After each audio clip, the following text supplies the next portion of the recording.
Happy Thanksgiving, everybody. I definitely wanted to still make a video because you can come up with all sorts of excuses, whether it's the holidays or you don't feel like it or you're sick. But in reality, you gotta make time for the things that are important for you. So again, happy Thanksgiving. And I wanted to talk about a fitting topic, and that is the fact that thankfulness, more commonly known as gratitude, is the opposite of lust and temptation. I wanted to break that down for you so we can use this gratefulness as an offensive weapon against pornography and lust and everything like that. So, Ephesians 5:3-4 says God's people should turn away from sexual immorality and impurity and instead let there be thanksgiving. And what my devotion hit on is it's interesting that Paul in this verse doesn't say instead let there be purity, because oftentimes that's what people are going for. Actually, pretty much every time, that's what people are shooting for. You're shooting for abstaining, you're shooting for sobriety, you're shooting for purity, to remove rough spots, rough patches in your life. And purity is a great word, but it really implies the absence of something. So something that's missing, like we just talked about, the lack of impurities or the lack of blemishes. And thanksgiving, on the other hand, or gratefulness, is all about the presence of real joy and gratitude. Does that make sense? So, with purity, that implies removing something. And you are focused on removing that something from yourself to be pure, to remove it. Whereas Thanksgiving, again, is a presence of real joy and gratitude. And I was really thinking about this, and if you take something out to make something pure, yes, that thing is now pure, taking out the impurities and the blemishes, but it's also empty. Does that make sense? So we took something out, it's pure, but it's also empty. And that emptiness can make you want to grab right back at what you were seeking in the first place. And typically, it's a lot easier to grab those old habits and pull those back in than seek the new ones. That could be a lot more positive. Whereas, Thanksgiving, again, we are inviting that joy, we are inviting that gratitude and that love into our life. So, if we can do both of these, as far as seeking purity is fantastic, it's a great thing. But if we do that with the lack of thanksgiving, with the lack of gratitude, we're taking something out and we're staying empty. So if we are able to seek purity and thankfulness at the same time, there can be a flawless transition, and it will feel like you are full the entire time. And your body, your brain, your heart will be rewired to be grateful, to be joyful about these things that are actually positive in your life and that are actually a good impact, such as being grateful for friends, family, a phone that you're watching this on, food to eat, basics like that. And then you can get complicated, like I'm grateful for challenges. Personally, I'm very grateful for challenges because I know that these challenges are preparing me for greater difficulties later in life.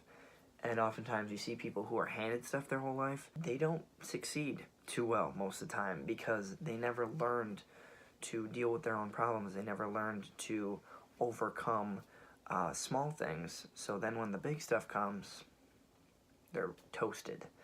And like I said about using gratitude as an offensive weapon against pornography, lust, temptation, anything like that.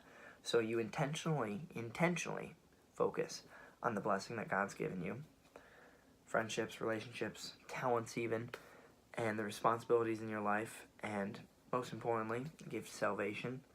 Holy smokes, we'd all be extremely toasted without that one. Bottom line is, lust is never, ever satisfied.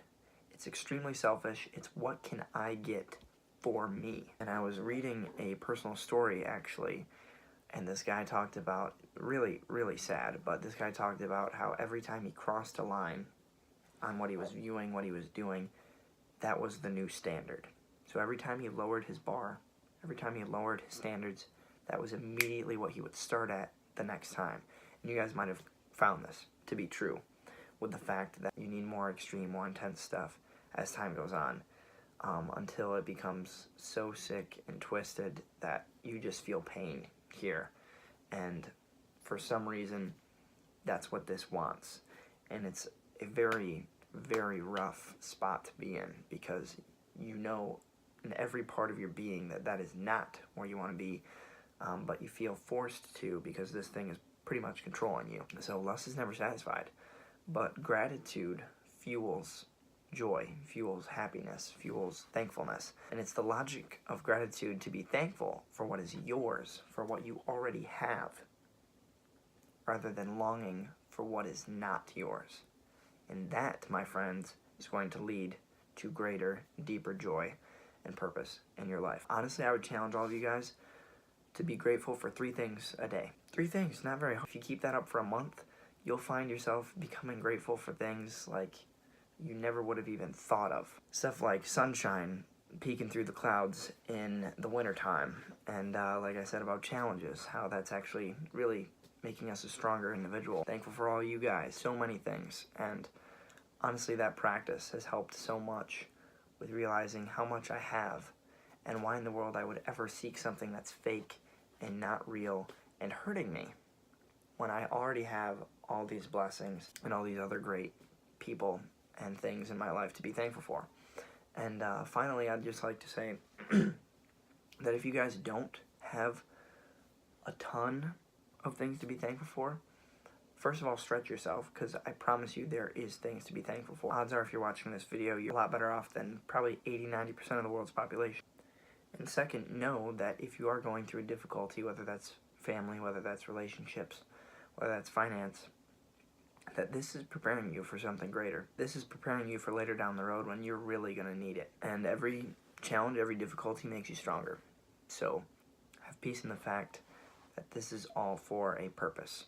And it's not because the world hates you or God hates you or anybody hates you. And you will get through this and you will overcome. So with that, I am super proud of all of you. Happy Thanksgiving again. Practice thankfulness, practice gratefulness, practice finding joy in the big things and the little things, in everything in your life. Have a fantastic rest of your day. Go crush it. See ya.